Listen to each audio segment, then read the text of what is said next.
kalimat yang berupa fakta dalam teks tersebut terdapat pada nomor. Nah, gue mau sedikit aja review tentang kalimat nih. Di dalam sebuah kalimat itu ada dua jenis kalimat. Oke, ada dua jenis kalimat.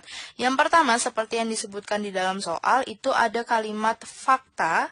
Dan yang kedua itu ada kalimat opini. Nah, bedanya apa? Bedanya secara sekilas kalau lo lihat di namanya, fakta itu berarti sudah merupakan sebuah informasi yang benar. Oke, udah jelas ya, udah mutlak dia benarnya. Sementara opini itu adalah bersifat masih sekedar pendapat gitu, masih sekedar pendapat atau masih sekedar ya kemungkinan gitu, kemungkinan yang bisa diprediksi. Oke. Nah, kita langsung aja baca ke teks yang ada di sini. Kekeringan yang melanda sejumlah daerah di Indonesia mulai berimbas terhadap proyeksi produksi pangan tahun ini. Oke, di kalimat nomor 1, kira-kira kalimat fakta atau kalimat opini? Yap, kalimat yang pertama adalah kalimat fakta. Nah, kenapa gue bisa bilang ini kalimat fakta? Karena di sini dia menceritakan bahwa nih di Indonesia ini udah mulai mulai kering dan mulai berimbas terhadap produksi pangan tahun ini. Jadi dia menceritakan fakta atau kenyataan yang sedang terjadi di Indonesia saat ini. Oke, kalimat nomor 2. Pemangku kepentingan di beberapa wilayah menilai penurunan produksi pangan tahun ini pasti terjadi. Nah, di sini kalimat nomor 2 merupakan kalimat opini karena di sini dia bicara bahwa si pemangku kepentingan di beberapa wilayah, ya berarti kan kayak orang-orang pejabat-pejabat lah ya, bisa jadi pejabat-pejabat atau orang-orang besar, orang-orang penting itu menilai. Nah, di sini ada kata menilai, berarti itu hanya menurut mereka. Jadi mereka bisa menilai bahwa oh ya ini turun nih, ini naik. Nah, jadi mereka hanya bisa berargumen atau beropini.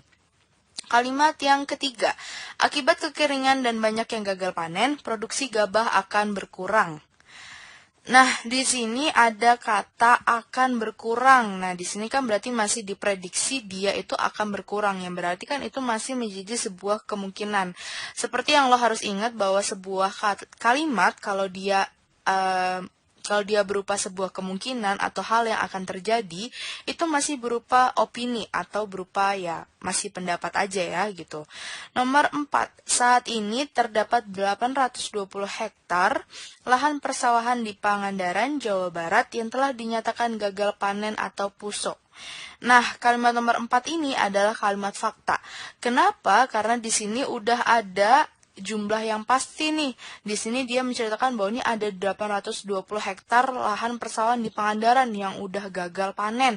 Berarti dia merupakan fakta, dia membicarakan yang kenyataan yang terjadi ada sekian ya, ada jumlah pastinya di sini. Oke. Dan kalimat yang kelima, hal ini akan mengakibatkan banyak petani mengalami kerugian yang tidak sedikit. Nah, di sini juga ada kembali diulang ada kata akan yang berarti kan sebuah kemungkinan, berarti dia masih opini penulis aja. Jadi dia membicarakan bahwa ya hal ini nantinya tuh mungkin aja bisa mengakibatkan banyak petani yang mengalami kerugian. Nah, sementara faktanya mungkin aja lagi banyak petani yang mereka merasa nggak rugi kok dan segala macam. Nah, jadi kita udah ketemu ya jawabannya. Kalimat pertama dan kalimat keempat merupakan kalimat fakta.